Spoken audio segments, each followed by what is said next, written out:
Chapter 14 Tragedy at Dusk. It happened the next evening at dusk, the time of day when people went for walks or lingered outside the mess hall after supper to talk.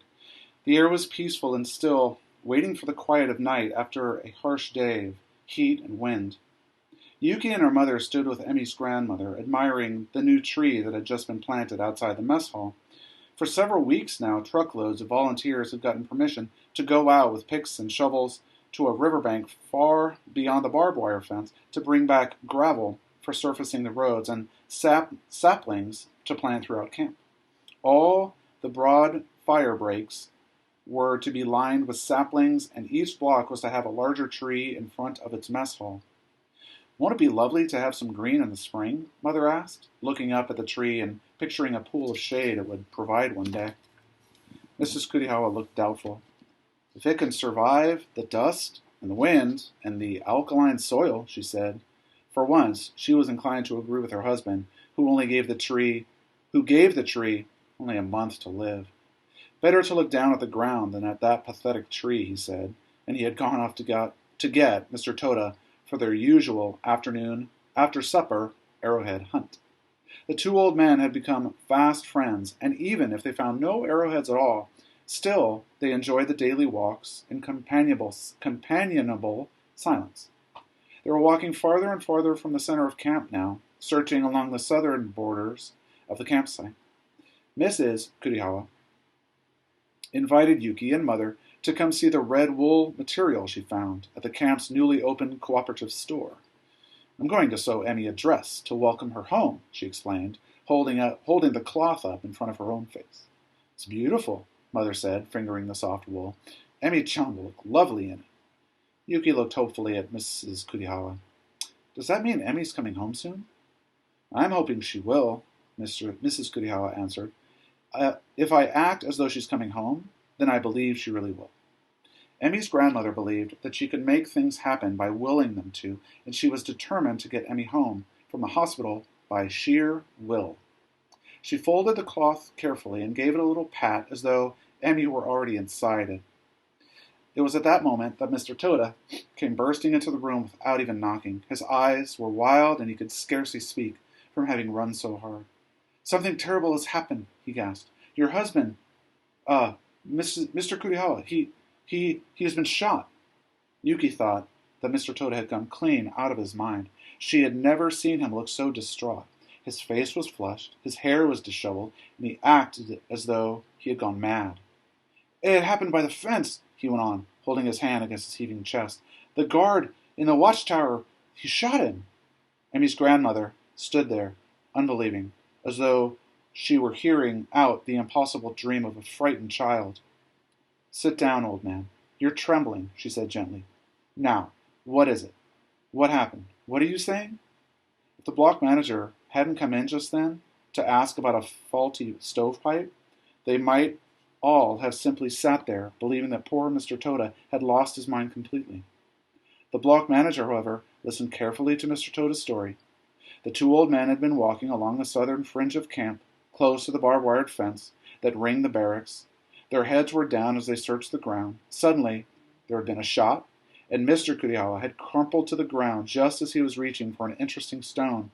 The guard said that he had shouted from the watchtower to halt. "But we heard nothing at all," Mr. Tota said bleakly. The commotion that followed was so enormous that Yuki scarcely remembered what happened.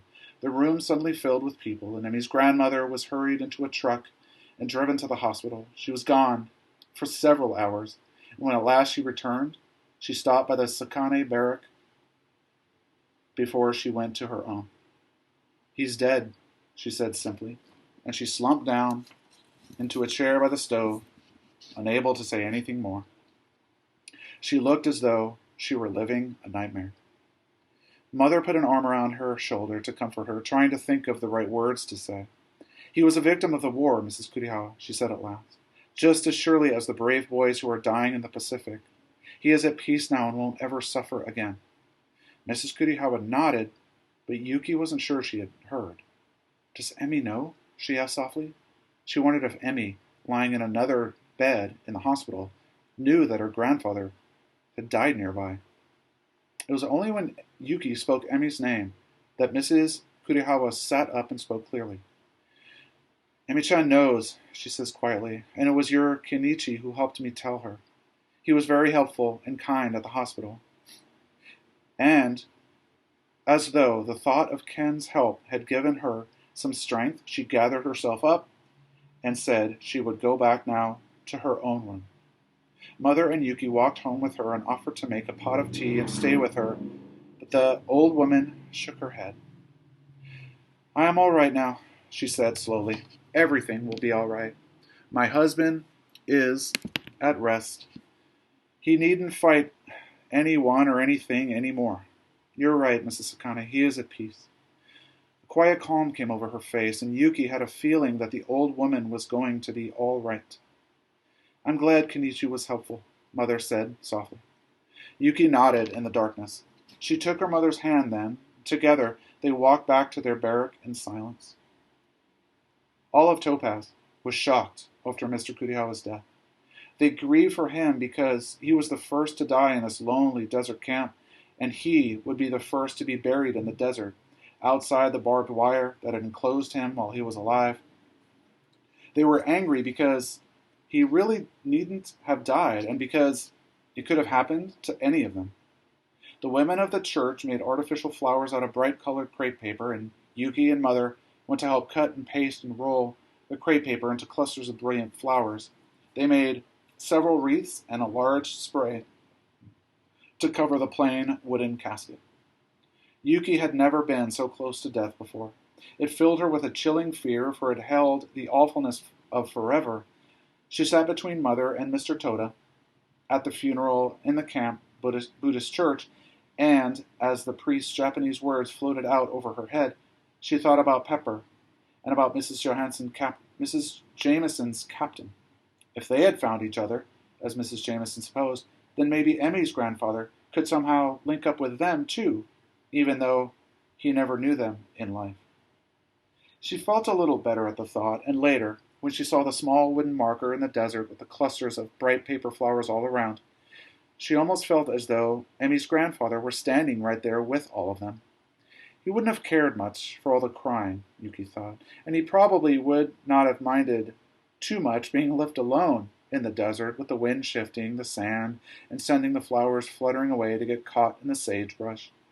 He had grown quite fond of the desert. He said its vastness fascinated him, even as the ocean did. Yuki knew that from the times she had walked with him, Yuki knew that from the times that she had walked with him.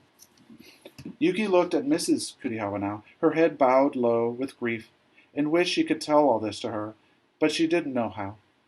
Instead, when no one was looking, Yuki took her best arrowhead from her pocket, polished it on her skirt, and pushed it quickly into the sand beside Mr. Kurihawa's newly made grave.